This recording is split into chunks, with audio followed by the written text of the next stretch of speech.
Some might think that I color coordinated myself for today's video, red for Honda and white for the vehicle itself, but I promise you it was completely unintentional.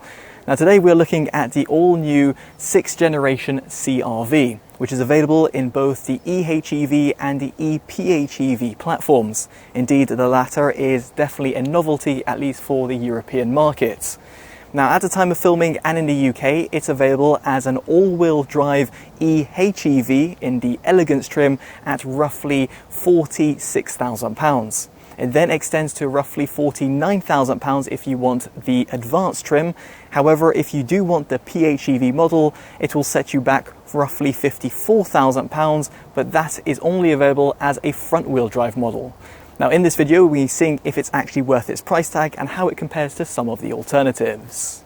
So to kick off this video, it is worth pointing out the differences between the plug-in hybrid and the regular hybrid model. Of course, as I did mention in the intro, you've got an all-wheel drive configuration in the regular hybrid model and a front-wheel drive configuration in the plug-in hybrid model, which is quite unfortunate that you do not have an all-wheel drive configuration as some of its competitors.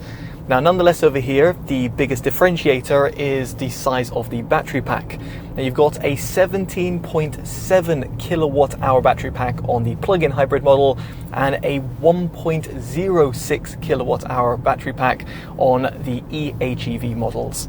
Now, this means that on the plug-in hybrid model, you should be able to attain roughly 50 miles of range, at least quoted from the manufacturer. Now, I've only had a short amount of time driving the vehicle, and I've been driving the eHEV model and also the PHEV model. So in this respect, you should probably be able to attain around 30 to 40 miles of pure EV range, but just going based on previous experience of driving other plug-in hybrids in the market, expect around that sort of range. Now, in terms of your MPG figure, yet again, this is quite hard to actually claim, but on the non-UK specific model, in other words, the eHEV front-wheel drive model, I attained around 46 MPG, which is actually quite impressive given the manufacturer claims around 44 MPG, although it is worth noting that is for the all-wheel drive eHEV model. So based on my own experiences having driven the other eHEV models from Honda, I netted around 50 to 55 MPG. So I would say expect around 45 to 55 MPG depending on which model you're going for. That is of course for the regular eHEV models, while on the plug-in hybrid models you might be able to attain a little bit more, of course if you are doing shorter commutes, in other words plugging it in at home. In fact, the manufacturer claims that you'll get roughly 320 MPG, which we all know is quite exaggerated to say the least, but nonetheless it's just worth expecting that you might be able to get better range and better MPG figures if you're going to be doing shorter commutes. If you're doing longer commutes and longer drives, then in this respect potentially the eHEV model might be the better pick because you're not having to lug around empty battery cells. Now, in terms of the amount of range that you can attain from the vehicles, it really depends as to which model you go for. The eHEV model will give you a 57-litre fuel tank, giving you roughly 600 miles of total range in a singular sitting. Of course, this is quoted by the manufacturer. If, however, you go for the ePHEV model, you'll get a 46.5 litre fuel tank and you've got 515 miles of total range. Again, quoted from the manufacturer. So it really depends as to where you drive and how you drive, but it's just giving you some sort of information as to knowing how far you can drive on a singular sitting. Now, aside from all of this, the plug-in hybrid model, as the name suggests, can be plugged in. And here you've got a 6.8 kilowatt onboard charger, which means you can go from 0 to 100% in 2.5 hours. If you were to use a regular 3-pin socket, it will take you 7 hours and 42 minutes instead.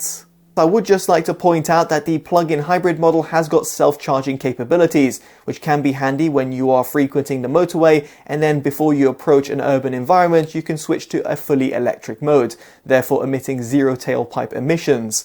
Now, in order to initiate this manually, you'll want to long press the battery button, which is found by the center console. So moving swiftly on, what about when it comes to performance? Well, here you've got a front-mounted 2-litre 4-cylinder engine, which on its own outputs 109 kilowatts of power, or 146 horsepower, and 189 newton meters of torque. However, there are two traction motors, which combine to output 135 kilowatts of power or 181 horsepower and gives you 335 newton meters of torque. In case you're wondering, in comparison to the older generation CR-V, it used to produce 315 newton meters of torque. Indeed, there is a slight improvement in this department. Now, the combination of all of this means that the manufacturer gives you a 0 to 62 mile an hour claim of 9.4 seconds and a top speed of 116 miles an hour. Now, using Race Logic's Performance Box Touch, I actually had it tested from 0 to 20 miles an hour in 1.91 seconds and 0 to 30 miles an hour in 2.87 seconds. Due to the less than ideal conditions, I was not able to test it from 0 to 60 nor 50 to 70 miles an hour. So aside from performance, what about when it comes to the overall driving comfort? Well, here I was actually taken by surprise because the ePHEV model uses a full adaptive damper system which also bases data that is gathered from the vehicle itself, and this actually provides for a really pleasurable experience. And that is actually quite different from the regular eHEV model that uses regular damper controls and reactive system. And in this respect, the eHEV model just felt a little bit more unsettled, where you could actually hear and feel the bumps a little bit more. Indeed, if you look at the manufacturer's spec sheets or the brochures, you won't actually be able to really gather that there is a big difference between the two. But having driven both, I can safely say that the ePHEV model was the way to go. However, it is worth considering that if you do want an all-wheel drive system, specifically that is engaged at all times and indeed no longer disengages while on the motorway in comparison to previous generation models, you'll have to opt for the eHEV model. By contrast, however, you do not have a certain tow mode which is now present on the PHEV model, and this gives you a total towing capacity of 1,500 kilograms on a brake trailer and 600 kilograms on an unbraked trailer. Just by comparison, the eHEV model is rated at 750 kilograms instead. Now, the reason behind this is because you've got a high and low gear ratio, and indeed over here means that the lower gear ratio can be used while you're towing. Furthermore, it can be handy within the city, providing better efficiency, which is also a first in any sort of Honda. However, the higher gear ratio is handy when you're on the motorway, trying to promote the better sort of efficiency. And indeed, this sort of behavior is somewhat reminiscent of an electric CVT transmission. Now, elsewhere, in terms of the overall drive modes, you have also got a hybrid drive, which engages the engine and the two traction motors alongside the battery. However, when you're on pure EV drive, for example on the PHEV model, it will be only engaging a singular traction motor and the battery as well, and therefore means it drives power to the front wheels. Now, I should also have a quick word about the overall driver's feel. And here, given the CR-V is not exactly aimed at the sportier crowd, it's no surprise over here to learn that there is quite a bit of body roll and that the steering wheel just feels a little bit disengaged with the front axle, even on terms of its sportier mode preset. Still, all things considered, it's not too bad, and given the overall target market of the CR-V, I've got no real complaints. Equally, I'm quite fond of its interior design due to the fact that Honda has preserved physical controls throughout. Indeed, you'll find them by the steering wheel towards the center console and by the dashboard, where you'll find dedicated climate controls, which make it all far more intuitive to use on a day-to-day basis in comparison to a vast majority of its competitors, which have opted to eradicate most of these controls and place them on the infotainment system. Speaking of which, on the new CR-V, you've got a 9-inch touchscreen display that's planted towards the center of the dashboard. It's very fluid and very intuitively laid out. However, it would have been great if it was slightly angled towards the driver, and dare I say it, a little bit larger. Indeed, due to the vehicle size itself, one could have potentially accommodated a 12-inch display. Nonetheless, over here, something else you should know is that there is a slight odd coating to it, and therefore means that when you're looking at the screen at a certain angle, or indeed comparing and contrasting with some of its rivals, the screen quality just doesn't look up to par. Thankfully, however, you do have Android Auto and Apple CarPlay which are supported, with the latter also working over a wireless transmission. Now, there is a secondary display in front of the driver in form of a 10.2-inch instrument cluster. It provides you all the key driving information, and while it doesn't have a degree of customization unlike some of its rivals, it should certainly suffice for most consumers. Better still, in the advanced trims, you've got a projected head-up display, which allows you to keep your eyes planted on the road to check your traversing speed or indeed the safety systems that are currently in operation. Speaking about the more expensive trims, you'll find a hearty 12-speaker Bose audio system, which is a notable upgrade over the subwoofer-less 8-speaker system that is found within the Elegance trim. The audio configuration is absolutely identical to the one that was previously reviewed within the Honda Civic, so if you want some more information about this, do check it up on your pop-up banner, down the description below, or indeed in the pinned comments. So aside from technology within the cabin, what about when it comes to seating comfort? Well, here it's absolutely class leading within the new CR-V. You've got plenty of headroom and legroom at the rear. You've got a transmission tunnel that's been kept down to a minimum, therefore not hampering any sort of space for the rear middle occupants. And you've also got a really comfortable seating experience. Here you have got fine genuine leather that comes fitted as standard across the entire trim range, which is certainly appreciated. In terms of the rear seats, they do recline and have got a sliding feature, which can be handy in certain scenarios. It is also worth noting that in the advanced trim, the outer rear seats also become heated. Now, speaking of which, over here, the more expensive trim level also does bring a heated steering wheel and also a memory function for the driver's seat, which can be handy if you're going to be sharing the vehicle. Now elsewhere, as standard across the entire trim range, you will find electronic and heated front seats, and you've also got body stabilizing seats for the very first time in the CR-V, therefore promoting good sort of ergonomics and a posture. Elsewhere, you've also got a panoramic glass roof with a retractable sunshade. Very handy for those people who do want to draw in some extra light within the cabin, and given this comes fitted as standard, it is certainly appreciated and a somewhat of a selling point over some of its competitors. This perfectly brings me onto storage within the cabin, and at the front towards the center console you have got a 15-watt wireless charger, which comes fitted as standard across the entire trim range. Then you've got a USB Type-C port that provides charge and a USB Type-A port which is used to connect up to the infotainment system. You have also got a 12-volt socket which can be handy for plugging in a dash cam. Now further down the center console you've got two cup holders and a pretty sizable area within the compartment that is found underneath the armrests. As for the glove box, it is also pretty sizable, and then you've got the front door bins which are large enough to accommodate a 500ml bottle with ease alongside small to medium sized valuables.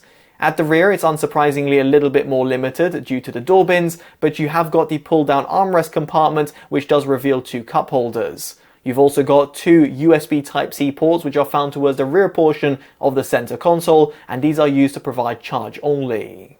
Now of course when it comes to storage we have to talk about its boot capacity, and here it's actually quite intriguing because the eHEV model has got 586 litres, and with the seats folded down you've got 1642 litres. However, if you go for the ePHEV model, you have got a surprising 635 litres and 1728 litres. Indeed, it's larger in the ePHEV model, which is actually quite a rarity in the plug-in hybrid market.